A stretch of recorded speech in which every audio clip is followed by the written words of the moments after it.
Good morning, dear students. Today we are going to discuss the colligative property of chapter solution. In colligative property, we have to discuss four colligative property, and they are relative lowering of vapor pressure, elevation in boiling point, depression in freezing point, and osmotic pressure. So let's start. When we say colligative property, so colligative property is the property of ideal solution which depend only on the number of particles of the solute dissolved in a definite amount of solvent, and it do not depend on the nature of solute are called colligative property.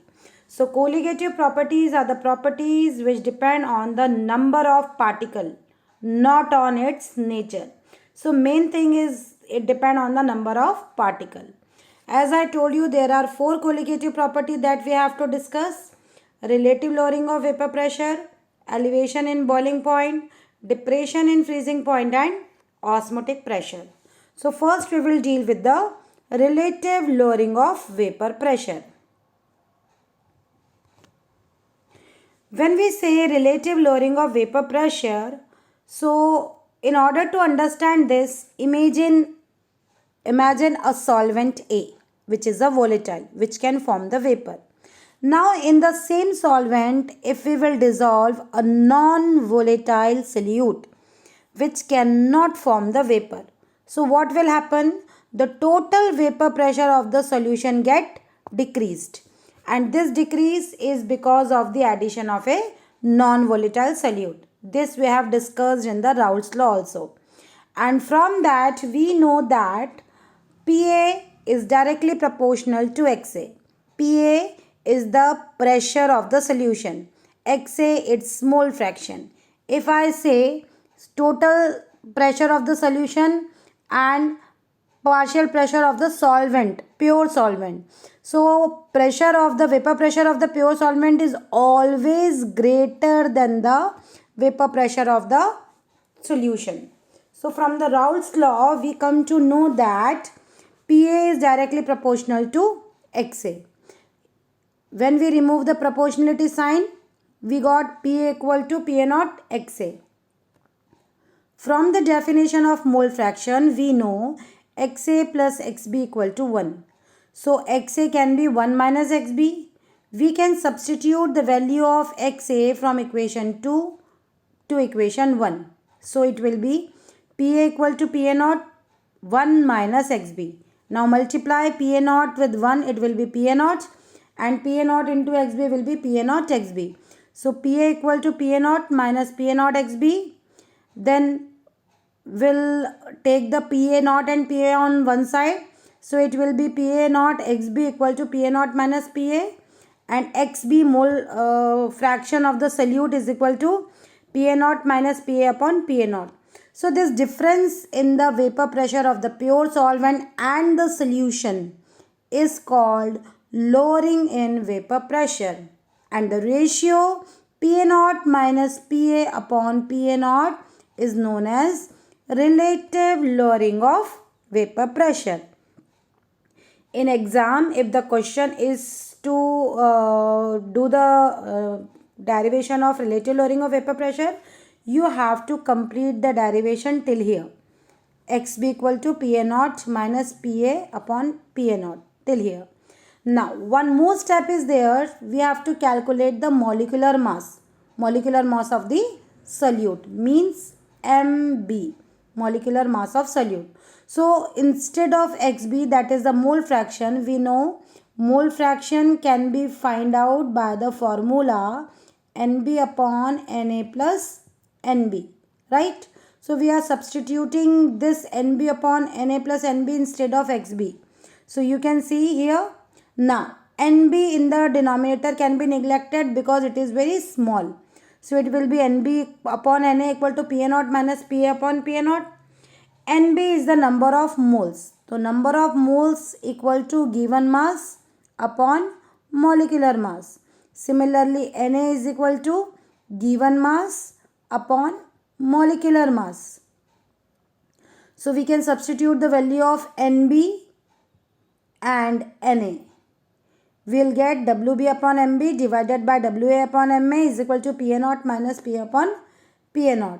So finally we have to find out the value of MB. So you will get the formula MB equal to WB into MA into P naught A upon WA PA naught minus PA. So from this formula you can calculate the molecular mass of the solute and this formula. These two formulas are very important for the examination point of view. So this is the relative lowering of vapor pressure, and from the relative lowering of vapor pressure, this second one is the molecular mass. So this is all about relative lowering of vapor pressure. Now, second is elevation in boiling point. What is boiling point? Boiling point of a liquid is the temperature at which vapor pressure of the liquid becomes equal to atmospheric pressure. For example, vapor pressure of water at 100 degrees centigrade is 1 bar or 1 atm. This is the reason that water boils at 373 Kelvin, you can say 100 degrees centigrade. Its vapor pressure becomes equal to atmospheric pressure at this temperature. So it is found that the boiling point of the solution is always higher than that of the pure solvent, and the increase is called elevation in boiling point. The reason for the elevation in boiling point can be explained on the basis of vapor pressure. We know vapor pressure of the solution is lower than that of the pure solvent, and vapor pressure increases with increase in temperature. So the solution has to be heated more to make the vapor pressure equal to atmospheric pressure. When we will draw the graph, in order to understand this, you can see vapor pressure of the solvent increases with increase in temperature, as you can see in the graph AB. So vapor pressure gets increases in the curve AB at any temperature. Vapor pressure of the solution is less than that of the solvent. So the curve for the solution lies below that of the solvent. As you can see the curve CD. The temperature at which the vapor pressure of the solvent and the solution becomes equal to the atmospheric pressure are TB naught and TB. You can see TB naught and TB. So from this only it is clear that TB is greater than TB naught. Clear?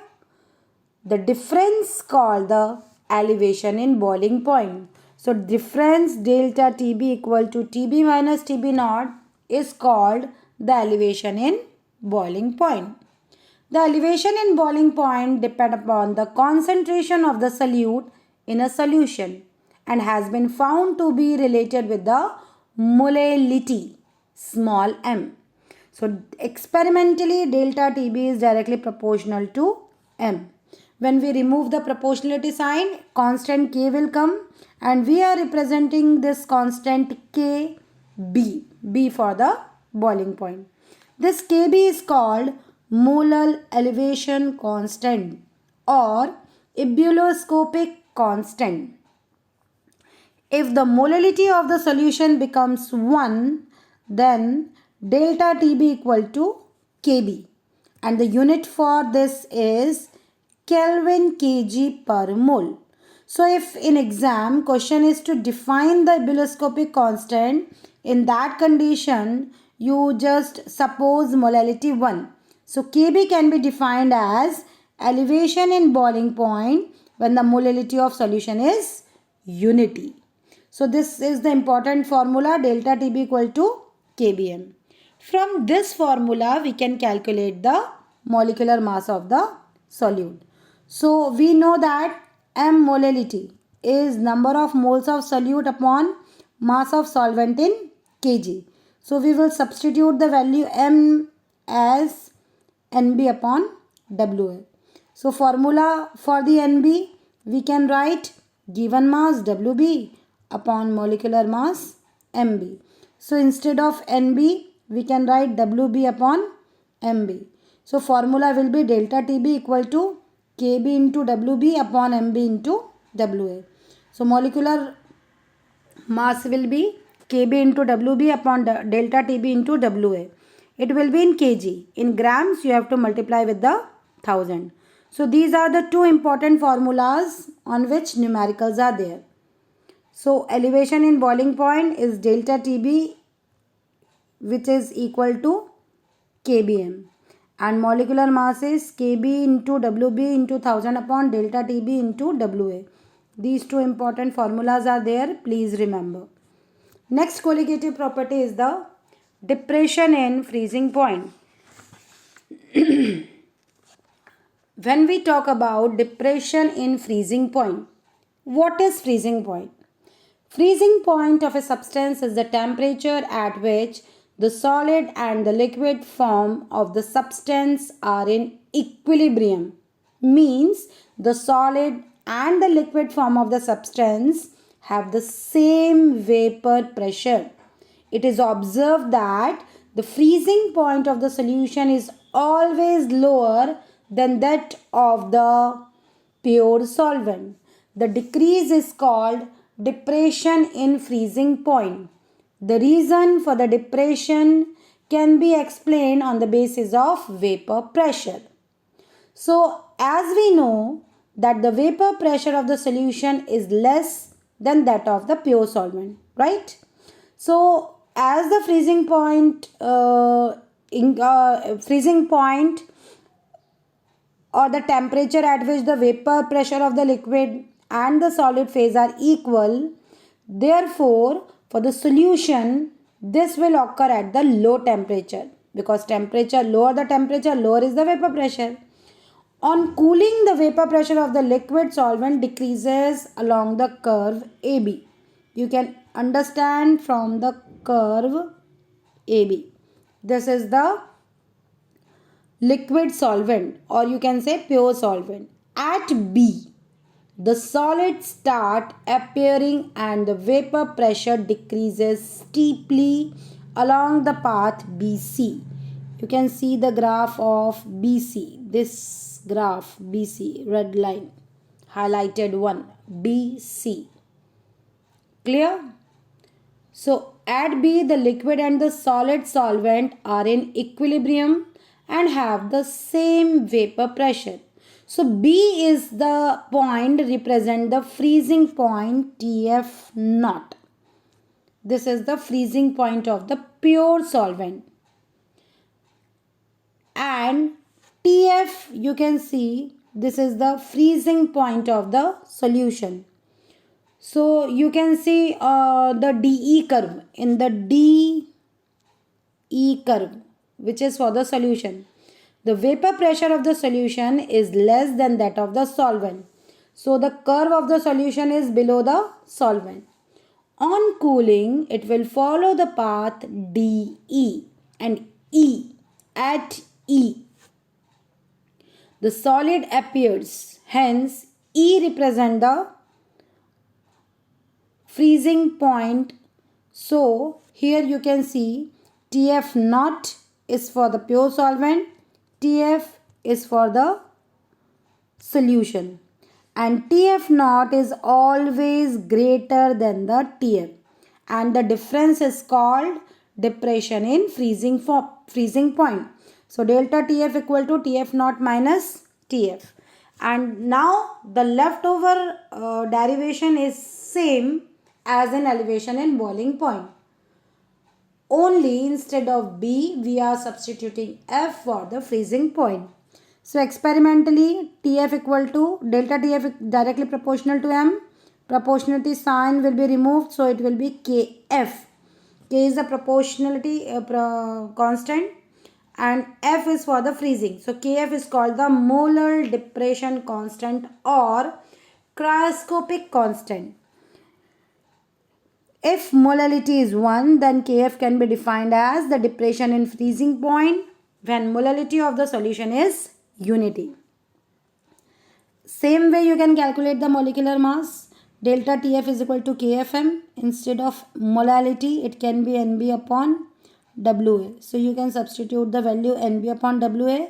Instead of NB, you can have given mass WB upon molecular mass MB. WB upon MB. So your formula will be delta TF equal to KF into WB upon MB into WA.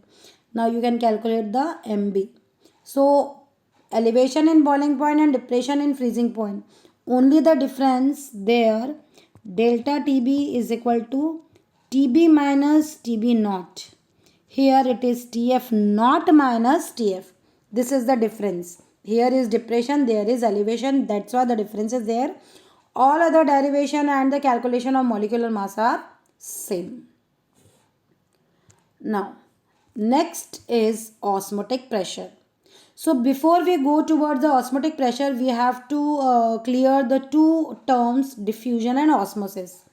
When we talk about the diffusion is the movement of any substance from the region of their high concentration to the lower concentration.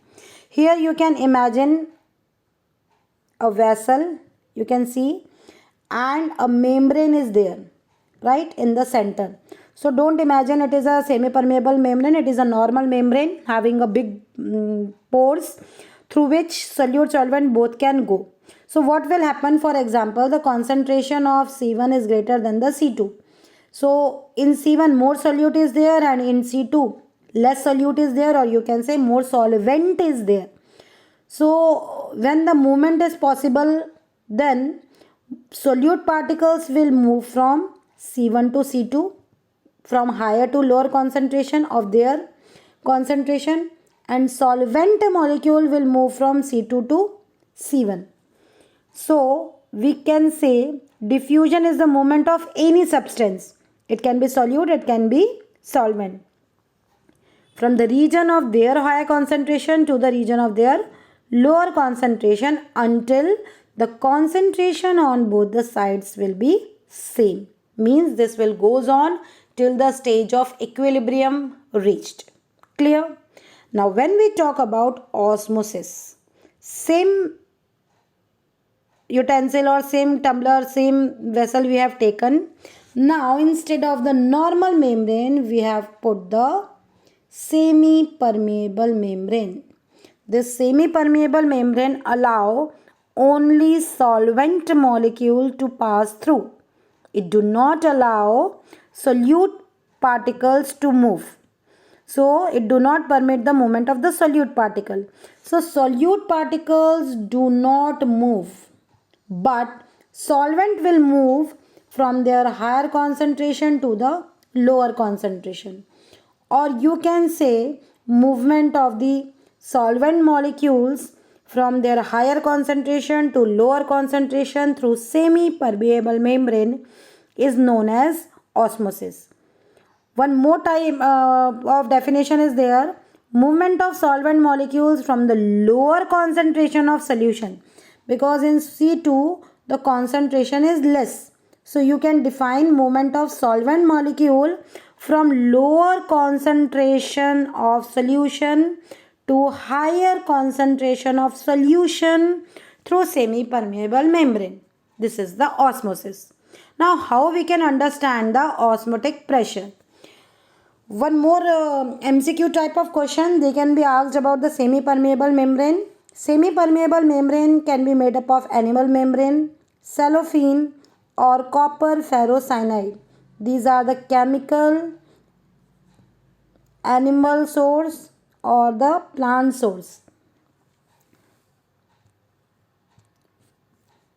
Now osmotic pressure, for example, it is the pure solvent. For example, this first one is the pure solvent and second one is the solution. In between semi-permeable membrane is there. Then what will happen? The movement of the solvent molecule from first to second. If we apply the external pressure through the piston, you can see at the top of this diagram, piston is there. If you will apply the pressure downside, then what will happen? Due to this pressure, the solvent molecules will go back to the first utensil. So this net movement of the solvent molecule from solvent to solution can be stopped by applying external pressure over the solution.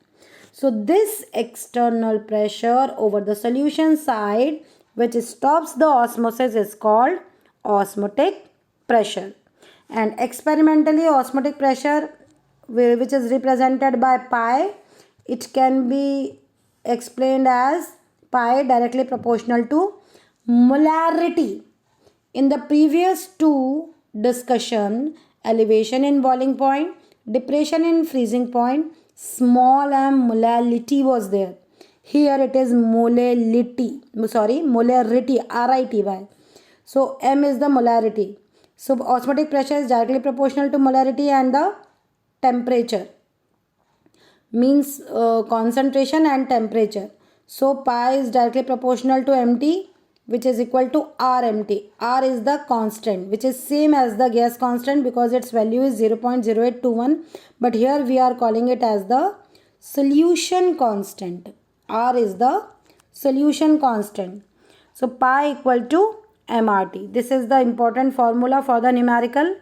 Now if we want to find out the molecular mass, if we want to calculate the molecular mass, then we know that pi equal to mRT. M means molarity. Molarity is equal to number of moles per liter of solution. Number of moles N, V, volume. So you can put N by V instead of M. And N is the number of moles which is equal to given mass upon molecular mass. WB upon MB. So N equal to WB upon MB. If we will substitute the value, you will get MB equal to WB RT divided by pi V. You can write the capital V also. Molecular MB equal to WB into R into T upon pi V. This is the formula to calculate the molecular mass of the solute. Now after this, two more topics were there, that is abnormal molecular mass